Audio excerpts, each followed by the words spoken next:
నాకు పాములు కనిపిస్తే కారుతో తొక్కించేస్తాను అని చెప్పి మాయ అంటూ ఉంటుంది. అనవసరంగా అలా మాట్లాడి నాగమ్మ తల్లికి ఆగ్రహం తెప్పిస్తున్నారు. నాగమ్మ తల్లి మీపై ఎలాగైనా సరే కక్ష తీర్చుకుంటుంది అని చెప్పి అర్చన మాయకు చెప్తూ ఉంటుంది. ఏంటి బెదిరిస్తున్నావా? ఐ డోంట్ కేర్, నేను నాగమ్మలకు భయపడను అని చెప్పి మాయ కోపంగా అక్కడి నుంచి వెళ్ళిపోతూ ఉంటుంది. ఇక భక్తులంతా కూడా పుట్టలో పాలు పోస్తూ ఉంటారు. ఆకాశంలో మెరుపులు ఉరుములు వస్తూ ఉంటాయి. సడన్గా పుట్టలో నుంచి నాగమ్మ తల్లి బయటికి వస్తుంది. అందరూ కూడా నాగమ్మ తల్లికి నమస్కారం చేసుకుంటూ ఉంటే పుట్టలో నుంచి నాగమ్మ తల్లి రోడ్డు మీదకు వెళ్ళిపోతూ ఉంటుంది. నాగమ్మ తల్లికి ఆ అమ్మాయి మాట్లాడిన మాటలకు ఆగ్రహం వచ్చినట్టుంది. ఆ అమ్మాయికి ఖచ్చితంగా శిక్ష వేసేలా ఉంది అని చెప్పి అక్కడ ఉన్న భక్తులంతా అది చూసి మాట్లాడుకుంటూ ఉంటారు. ఆ అమ్మాయిని ఇక ఎవరు కాపాడలేవరు అని భక్తులు అనుకుంటూ ఉంటే ఆ మాటను అర్చన విని అర్చన రోడ్డు మీద మాయను కాపాడాలని పరిగెడుతూ ఉంటుంది. ఇక మరోవైపు మాయ కారులో వెళ్తూ ఉంటే నాగమ్మ తల్లి మాయను ఫాలో అవుతూ వెళ్తూ ఉంటుంది. ఇక అర్చన నాగమ్మ నుంచి మాయను కాపాడాలని నాగమ్మ వెనకే పరిగెడుతూ ఉంటుంది. అవని రోడ్డు మీద నడుచుకుంటూ వెళ్తూ అర్చనను చూసి, అర్చన ఏమైందమ్మా, ఎందుకు అలా ఉరుకుతున్నావు అని చెప్పి అడుగుతూ ఉంటుంది. మాయ మేడం నాగమ్మ తల్లి గురించి నోటికొచ్చినట్టు మాట్లాడింది. దాంతో నాగమ్మ తల్లికి ఆగ్రహం వచ్చింది. నాగమ్మ తల్లి చూడండి ఆ మాయ మేడం కారుని ఎలా ఫాలో అవుతుందో అని చెప్పి అర్చన అవనికి చూపిస్తూ ఉంటుంది. గతంలో కూడా చైర్మన్ గారి కూతురు అలానే మాట్లాడింది. ఆ అమ్మాయి ఎందుకు అలా మాట్లాడుతుందో అర్థం కావట్లేదు. నేను కూడా నీతో పాటు వస్తాను, పద అర్చన, వెళ్ళి ఆ అమ్మాయిని కాపాడదాం అని చెప్పి అవని అంటుంది. పర్వాలేదు మేడం, మీరు ఏదో పని మీద వెళ్తున్నారు కదా, వెళ్ళండి. నేను నాగమ్మ తల్లిని ఏదో ఒక విధంగా మాట్లాడి నచ్చజెప్తాను, ఆ అమ్మాయిని ఏమీ చేయకుండా కాపాడుతాను అని చెప్పి అర్చన చెప్తూ ఉంటుంది. పర్వాలేదు అర్చన, వస్తాను అని చెప్పి అవని ఆటో ఆటో అని చెప్పి పిలుస్తూ ఉంటుంది. పర్వాలేదు మేడం, నేను వెళ్తున్నాను, ఆటో కోసం వెయిట్ చేసే సమయం లేదు అని చెప్పి అర్చన నాగమ్మ తల్లి వెనక పరిగెడుతూ ఉంటుంది. ఇక మరోవైపు మాయ కారులో వెళ్తూ ఉంటే నాగమ్మ తల్లి మాయ కారుకు ఎదురుగా వచ్చి అడ్డుగా నుంచుంటుంది. ఏయ్ అడ్డు తప్పుకో, నేను వెళ్ళాలి అని చెప్పి మాయ నాగమ్మ తల్లిని అంటూ ఉంటుంది. ఇక నాగమ్మ తల్లికి ఆగ్రహం వచ్చి డైరెక్ట్గా మాయ వెళ్తున్న కారు పైన కూర్చుంటుంది.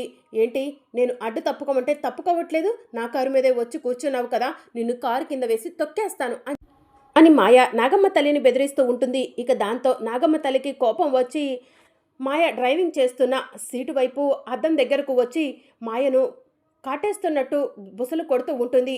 స్టూపిడ్, నీకు చెప్తుంటే అర్థం కావట్లేదా అని చెప్పి మాయ అంటూ ఉంటుంది. ఇక దాంతో నాగమ్మ తల్లికి ఇంకా ఆగ్రహం వచ్చి మాయను కాటు వేసినట్టు చేస్తూ ఉంటుంది.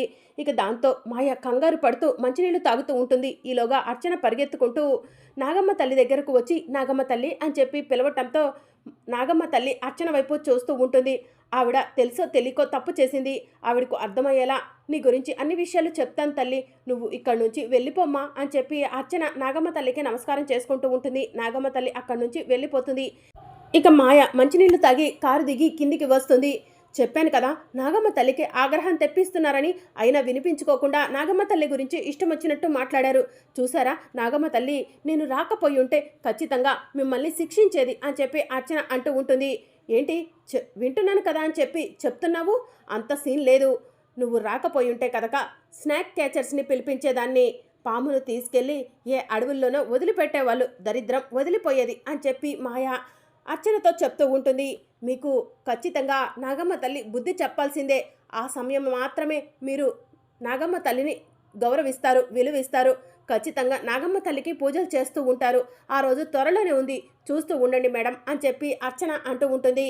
నీ మాటలు నేనేమి పట్టించుకోను అని చెప్పి మాయ కోపంగా అక్కడి నుంచి వెళ్ళిపోతుంది. ఇక మరోవైపు అవని ఇంట్లో కూర్చొని ఉంటుంది. అప్పుడు వేదవతి, ప్రసాదరావు, శ్రీకర్ అవని ఇంటికి వచ్చి అవని అవని అని చెప్పి పిలుస్తూ ఉంటే అవని బయటికి వచ్చి ఏంటి ఇలా వచ్చారు అని చెప్పి అడుగుతూ ఉంటుంది. నువ్వు చేసిన తప్పులన్నీ కూడా మర్చిపోయి నిన్ను తిరిగి ఇంటికి తీసుకెళ్తామన్నాము, కానీ నువ్వు మా మాట వినట్లేదు. నీ పైన వేసిన నిందలన్నీ అబద్ధాలని అందరి ముందు చెప్పాలంటున్నావు. మా అమ్మ కదా ఇంటి కోడలుగా నిన్ను తీసుకెళ్తామని బుజ్జగిస్తుంటే నువ్వు మా నెత్తినెక్కి తాండవం చేయాలనుకుంటున్నావు.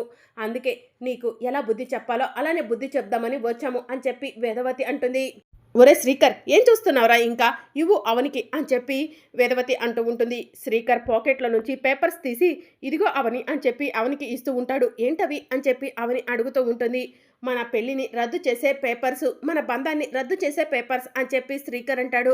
అంటే ఏంటి బావా అని చెప్పి అవని అడుగుతూ ఉంటుంది. విడాకుల పత్రాలు అని చెప్పి శ్రీకర్ అంటాడు. మనిషిని దేవుడు ఒక్కసారే చంపేస్తాడు బావా, కానీ నువ్వు నా మనసుని రోజు రోజుకి కొంచెం కొంచెంగా చంపేస్తున్నావు. ఇంకా నా బావ నన్ను అర్థం చేసుకుంటాడు, నా పైన వేసినవి నిందలని తెలుసుకొని నా దగ్గరకు వస్తాడని నేను రోజు రోజుకి ఎదురు చూస్తున్నాను. నువ్వు నాకు బహుమతిగా ఇస్తుంది ఇదా బావా అని చెప్పి అవని ఏడుస్తూ ఉంటుంది. నిన్ను పెళ్లి చేసుకున్న రోజు నా మేనమామ కొడుకు నా మేనత్త కొడుకుని పెళ్లి చేసుకున్నానని తెగ సంబరపడిపోయాను.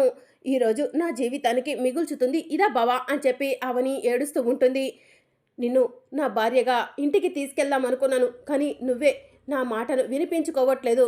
నువ్వు పెట్టిన కండిషన్స్తో నన్ను కాంప్రమైజ్ చేయాలని చూస్తున్నావు. అది ఎప్పటికీ జరగదు అవని అని చెప్పి శ్రీకర్ అంటూ ఉంటాడు. ఇదిగో అవని, ఈ విడాకుల పత్రాలు తీసుకొని 2 రోజుల్లో వీటిపై సంతకం పెట్టు.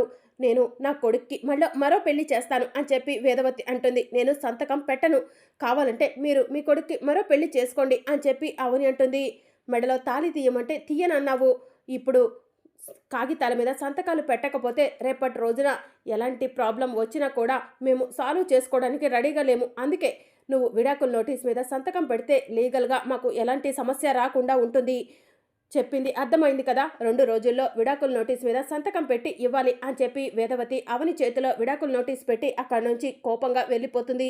ఇక అవని ఒంటరిగా కూర్చొని ఏడుస్తూ ఉంటుంది. ఇదంతా కూడా అర్చన దూరం నుంచి చూస్తూ అవని ఏడుస్తూ ఉంటే అర్చన కూడా ఏడుస్తూ ఉంటుంది. మరోవైపు రాహుల్ కారులో వెళ్తూ ఉంటాడు. రాహుల్ వెళ్ళే దారిలో మాయ ఫ్రెండ్ మౌనిక వెయిట్ చేస్తూ ఉంటుంది. ఇక అప్పుడు రాహుల్ మౌనికను చూడగానే తను మాయ ఫ్రెండ్ కదా అని మనసులో అనుకొని మౌనిక దగ్గరకు వెళ్ళి హాయ్ అని చెప్పి అంటూ ఉంటే, హాయ్ రాహుల్ అని చెప్పి మౌనిక అంటుంది. నీ పేరు నేను మర్చిపోయాను, మీ పేరు చెప్తారా అని రాహుల్ అడుగుతూ ఉంటే మౌనిక అని చెప్పి మౌనిక చెప్తూ ఉంటుంది. ఇట్స్ ఓకే, మీరేంటి ఇక్కడ వెయిట్ చేస్తున్నారు, రండి నేను డ్రాప్ చేస్తాను అని రాహుల్ అడుగుతూ ఉంటాడు. పర్వాలేదు, నేను క్యాబ్ కానీ ఆటోలో కానీ వెళ్ళిపోతాను అని మౌనిక చెప్తూ ఉంటుంది. ఇట్స్ ఓకే, మాయ గురించి నేను కొన్ని విషయాలు తెలుసుకోవాలనుకుంటున్నాను, నిజం చెప్తారా? నేను మిమ్మల్ని ఇలా అడిగినట్టు మీరు కనీసం మాయకు కూడా చెప్పకూడదు అని రాహుల్ అడుగుతూ ఉంటాడు. ఎంగేజ్మెంట్ అయిపోయింది, పెళ్లి వరకు వెళ్తున్నారు, ఒకరి గురించి ఒకరు తెలుసుకోవడంలో తప్పేముంది, మీరేం అడిగినా కూడా చెప్పేస్తాను, అడగండి అని చెప్పి మౌనిక అంటూ ఉంటుంది. మాయ నన్ను ఎందుకు అవాయిడ్ చేస్తుంది? నిశ్చితార్థం వరకు బాగానే ఉంది, ఆ తరువాత నుంచి ఎందుకు నన్ను అవాయిడ్ చేస్తుంది అని రాహుల్ అడుగుతూ ఉంటాడు.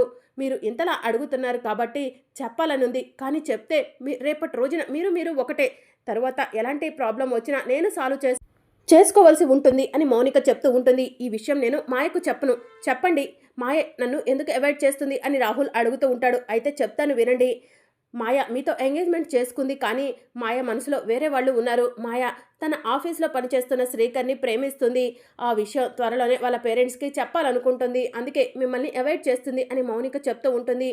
మీరు చెప్పేది అబద్ధం, నేను నమ్మను, మాయ అలాంటిది కాదు అని చెప్పి రాహుల్ అంటూ ఉంటాడు. నిజం రాహుల్, నేను చెప్పేది అని చెప్పి మౌనిక చెప్తూ ఉన్నా కూడా నువ్వు చెప్పేది అబద్ధం, మాయ ఎలాంటిదో నాకు తెలుసు అని చెప్పి రాహుల్ కోపంగా అక్కడి నుంచి వెళ్ళిపోతాడు. వెంటనే మౌనిక మాయకు ఫోన్ చేసి, నువ్వు చెప్పినట్టుగానే నేను రాహుల్కి అన్ని విషయాలు చెప్పాను, కానీ రాహుల్ నువ్వు చాలా మంచిదానివని, నేను చెప్పినవన్నీ అబద్ధాలని చెప్పి ఇక్కడి నుంచి కోపంగా వెళ్ళిపోయాడు మాయ అని చెప్పి మౌనిక చెప్తూ ఉంటుంది. ఇట్స్ ఓకే మౌనిక, ఉంటాను అని చెప్పి మాయ ఫోన్ కట్ చేస్తుంది.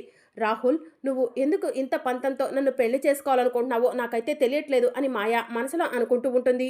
ఇక మరోవైపు రాహుల్ మాయ వాళ్ళ ఇంటి గేటు బయట నుంచొని, మాయా నీ ఫ్రెండ్ చెప్పింది నమ్మనట్టు నటించాను, కానీ నువ్వు శ్రీకర్ని ప్రేమిస్తున్నావంటే నమ్ముతున్నాను, నువ్వు మామూలు దానివి కాదు మాయా, పెళ్ళయ్యే వరకు సైలెంట్గా ఉంటాను, ఆ తరువాత కోట్ల ఆస్తిని సొంతం చేసుకొని నీ భర్తం పడతాను అని చెప్పి రాహుల్ మనసులో అనుకుంటూ ఉంటాడు. ఇక మరోవైపు కృష్ణబాబు ఆలోచిస్తూ ఉంటే నిహారిక కృష్ణ దగ్గరకు వెళ్ళి ఏం ఆలోచిస్తున్నావు అని చెప్పి అడుగుతూ ఉంటుంది. ఈ మధ్య మనం ఏం చేయాలన్నా కూడా మనకి టైం సహకరించట్లేదు బంగారం, అందుకే ఏదైనా పెద్ద వస్తువుకి టెండర్ వేద్దాం అనుకుంటున్నా అని కృష్ణబాబు చెప్తూ ఉంటాడు. పెద్ద వస్తువా అంటే అమ్మవారి కిరీటాన్ని కానీ లేకపోతే అమ్మవారిని కానీ దొంగతనం చేస్తావా ఏంటి, లేకపోతే దేశాలు దాటి వెళ్ళి ఏదైనా పెద్ద దొంగతనం చేద్దాం అనుకుంటున్నావా అని చెప్పి నిహారిక అడుగుతూ ఉంటుంది. దేశాలు దాటాల్సిన అవసరం లేదు, పెద్ద దొంగతనం చేయాలంటే మన గోడ దూకి అవని ఇంటి గోడ ఎక్కితే సరిపోతుంది, అమ్మవారి ముక్కు పుడకను సొంతం చేసుకోవచ్చు అని కృష్ణబాబు అంటాడు. అమ్మవారి ముక్కు పుడకను దొంగతనం చేస్తావా? అది ఎంత కష్టమో తెలుసు కదా అని చెప్పి నిహారిక అంటుంది. అమ్మవారి ముక్కు పుడకను సొంతం చేసుకోవాలని నువ్వు అవని ఎన్నో ప్రయత్నాలు చేశారు, మీ వల్ల కాలేదు. ఇప్పుడు నేను సొంతం చేసుకుంటాను అని కృష్ణబాబు నిహారికతో చెప్తూ ఉంటాడు. మరి అప్కమింగ్ ఎపిసోడ్లో ఏం జరగబోతుందో తెలుసుకోవాలనుకుంటున్నారా? అయితే ఛానల్ను సబ్స్క్రైబ్ చేసుకొని సపోర్ట్ చేయడం మర్చిపోకండి. Thank you for watching.